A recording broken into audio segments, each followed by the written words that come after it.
ऐसे ही और भी वीडियोस को देखने के लिए देसी फाइट के YouTube चैनल को सब्सक्राइब करें और बेल आइकन दबाना ना भूलें। सेल सेल सेल फेस्टिवल का मौसम और लगभग हर साइट पर ऑनलाइन सेल्स की भरमार, चाहे वो फ्लिपकार्ट हो, मिंत्रा हो या वर्ल्ड की सबसे बड़ी ऑनलाइन कंपनी अमेज़न।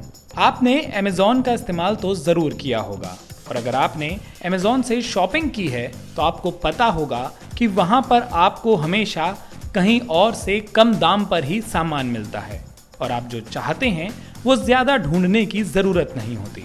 कभी आपने सोचा है हमेशा कस्टमर को फ़ायदा करवा कर भी आखिर कैसे अमेज़न आज दुनिया की सबसे बड़ी कंपनी बनी हुई है? कैसे अमेज़न सबसे तेज़ डिलीवरी कर देती है? क्या है अमेज़न की मार्केटिंग स्ट्रेटजी और बिजनेस प्लान? तो चलिए आज देसीफाइड के इस एपिसोड में बात करते हैं अमेज़न की और जानते हैं कि कैसे एक किताब बेचने वाली कंपनी बनी ई कॉमर्स की giant.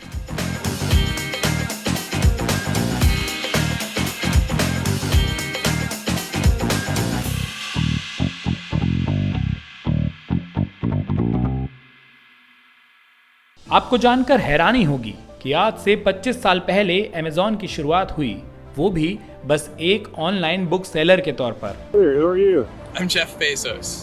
And what is your claim to fame? I'm the founder of Amazon.com.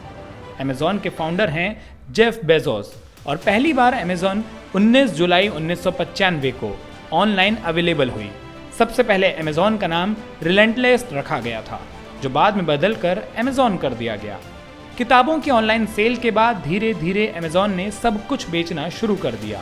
एक ऑनलाइन रिटेलर कंपनी बनकर उभरी और उसने बहुत सारी कंपनियों को अपने साथ ऑनलाइन सामान बेचने का ऑफर दिया। अमेज़न के ऑनलाइन कस्टमर बेस की वजह से बहुत सारी कंपनियां आगे आईं और इनके साथ जुड़कर बिजनेस करना शुरू कर दिया। अमेज़न ने इन सारी कंपनियों के प्रोडक्ट सेल पर हिस्सेदारी लेकर बहुत मुनाफा कमाया, यहाँ तक कि अमेज़न की कमाई का ये मुख्य जरिया बन गया। पहले जहां किसी नई कंपनी को अपने प्रोडक्ट बेचने के लिए काफी स्ट्रगल करना पड़ता था, अब अमेज़न की मदद से अपने प्रोडक्ट्स को वो आसानी से ऑनलाइन पूरी दुनिया में बेचने लगे। भारत में अमेज़न ने जून 2013 में कदम रखा और पहले ही वर्किंग डे में 10,000 से भी ज्यादा ऑर्डर रिसीव किए। मतलब साफ था, अमेज़न का भारत में जबरदस्त स्वागत किया गया। अमेज़न ने एक खास तरह की मार्केटिंग स्ट्रेटेजी का इस्तेमाल करते हुए लोगों को अपनी ओर आकर्षित किया। अमेज़न ने 4 साल तक रिसर्च करके और डाटा एनालाइज करके ये पता लगाया कि किस जगह क्या ज़्यादा बिकता है और किस वक्त और दाम में लोग खरीदना पसंद करते हैं। इसके बाद अमेज़न ने अपने वेयरहाउसेस में सबसे पहले उन सामानों को रखवा दिया। इससे फ़ायदा ये हुआ कि जैसे ही किसी ने सामान ऑर्डर किया उसे बहुत जल्दी डिलीवरी मिल गई। इसके साथ ही अमेज़न ने कई तरह के आइटम्स अपने ब्रांड में लॉन्च कर दिए, जैसे कपड़ों के लिए सिंबल और इलेक्ट्रॉनिक्स के लिए अमेज़न बेसिक्स, जो क्वालिटी में दूसरे ब्रांड जैसे ही थे मगर कीमत में कम थे और उनकी डिलीवरी भी बहुत जल्दी हो जाती थी।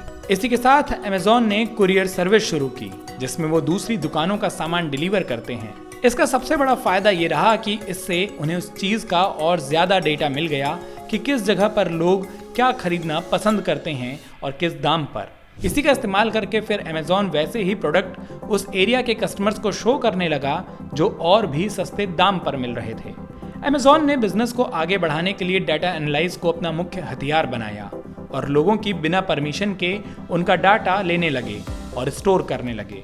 आपने भी गौर किया ही होगा कि अगर आप एलेक्सा के सामने किसी प्रोडक्ट या पॉलिसी की बात करते हैं तो आपके फ़ोन पर भी उसी के एड्स आने शुरू हो जाते हैं। ये डाटा एनालाइज का एक सिंपल एग्जाम्पल है। अमेज़न की ऐप लॉन्च होने के बाद तो एक अलग ही बदलाव आया, क्योंकि लोग अब आसानी से अपने मोबाइल फ़ोन से ही ऑर्डर करने लगे। अमेज़न ने social media marketing, TV ads, topical promotions, email marketing और डाटा एनालाइज के जरिए भी अपना बहुत सारा कस्टमर बेस बढ़ाया। इसमें सबसे ज़्यादा प्रॉफिटेबल रहा टॉपिकल प्रमोशंस। इसमें अमेज़न ने तरह तरह के फेस्टिवल्स पर डिस्काउंट्स देना शुरू किया, जैसे कि Diwali sale, Holi sale, great Indian festival sale. अगर अमेज़न के अदर बिजनेस की बात की जाए तो अमेज़न ने हर ग्रुप की ऑडियंस को टारगेट किया और उसके हिसाब से प्रोडक्ट्स भी बनाए, जैसे जनरल पब्लिक के लिए ऑडिबल, बुक रीडर्स के लिए किंडल, गेमिंग को पसंद करने वालों के लिए ट्विच, जिनको एंटरटेनमेंट पसंद है उनके लिए IMDb, prime video, Amazon music और कॉरपोरेट्स और बड़े बिजनेस के लिए अमेजन वेब सर्विसेज। देखा जाए तो लगभग सभी के लिए अमेजन के पास कुछ ना कुछ जरूर है। 2005 में अमेजन ने अमेजन प्राइम लॉन्च किया, जिसमें कस्टमर को ऑर्डर करने के 2 दिन के अंदर ही प्रोडक्ट डिलीवर हो जाएगा, मगर इस सर्विस के लिए सर्विस अमाउंट देना होगा। अमेजन ने अपनी वेब सर्विस लॉन्च की, जिसमें क्लाउड डाटा सिक्योरिटी प्रोवाइड कराई जाती है। 2013 में अमेरिका के CIA ने जब अमेजन की सिक्योरिटी सर्विस को खरीदा तो एक खबर जंगल की आग की तरह फैल गई। लोग आंख मूंद कर अमेजन वेब सर्विसेज पर भरोसा करने लगे और अमेजन की वेब सर्विस ने बिलियंस ऑफ डॉलर का कारोबार किया। अमेजन की वेब सर्विसेज में नेटफ्लिक्स और फेसबुक जैसी कंपनियां भी शामिल हैं। 2014 में अमेजन ने AI इंडस्ट्री में कदम रखते हुए अपना talking computer Echo Alexa launch किया, जिसमें आप एलेक्सा से बात कर सकते थे और एलेक्सा आपको समझ भी सकता था। JP मॉर्गन चेस के साथ पार्टनरशिप करते हुए अमेजन ने हेल्थ केयर फील्ड में भी पैर जमाए। अब अमेजन हर जगह अपने पैर जमा ही रहा था, तो मीडिया और एंटरटेनमेंट इंडस्ट्री कैसे अछूती रह सकती थी। अमेजन ने बिलियंस इन्वेस्ट करते हुए अमेजन प्राइम लॉन्च किया और अमेजन स्टूडियोज के बैनर तले कई मूवीज और वेब सीरीज प्रोड्यूस करना शुरू कर दिया। साथ ही अमेजन ने म्यूजिक पर भी इन्वेस्ट करते हुए एंटरटेनमेंट के महारथी नेटफ्लिक्स, एप्पल प्लस और स्पॉटिफाई जैसी कंपनियों के लिए डायरेक्ट कंपटीशन खड़ा कर दिया। अमेजन ने धीरे धीरे अपने कंज्यूमर्स के माइंडसेट को समझा और उनका उपयोग अपने प्रोडक्ट्स को खरीदने के लिए कंज्यूमर्स को गाइड करने में किया। जैसे कि अगर आप एक बार अमेजन प्राइम की मेंबरशिप ले लें तो आप हो सकता है कि अमेजन फायर स्टिक भी खरीद लें, ताकि आप टेलीविजन पर प्राइम वीडियो और मूवीज का आनंद ले सकें। फिर आप सोचेंगे कि फायर स्टिक को आवाज से कंट्रोल करने के लिए एलेक्सा ले लिया जाए, जो कि आप अमेजन की वेबसाइट से ही खरीदेंगे, और फिर ऐसे ही सर्किल में आप फंस कर रह जाएंगे। आपको बता दें कि अमेजन वर्टिकल इंटीग्रेशन के राइट्स लेकर हर फील्ड में मोनोपोली करने की कोशिश में लगा हुआ है। वर्टिकल इंटीग्रेशन का मतलब है जब कोई कंपनी सप्लाई चेन के एक से ज्यादा स्टेजेस को कंट्रोल करने लगे, जैसे कि प्रोडक्शन से लेकर स्टोरेज तक और सेलिंग से लेकर डिलीवरी तक। अमेजन जिस तरीके से हर फील्ड में आ रही है, उससे लगता है कि एक दिन हमें चारों तरफ अमेजन ही अमेजन दिखेगा। मगर एक हेल्दी बिजनेस एनवायरनमेंट के लिए बहुत ज़रूरी है कि सबको बिजनेस करने की इक्वल अपॉर्चुनिटी मिले। अगर सब कुछ किसी एक व्यक्ति या कंपनी के हाथों में चला जाएगा तो वो पूरी मनमानी करेंगे। वो जो चाहेंगे कर पाएंगे और हमें ना चाहते हुए भी उनकी ही बातें माननी होंगी, क्योंकि हमारे पास उस समय कोई दूसरा विकल्प नहीं होगा।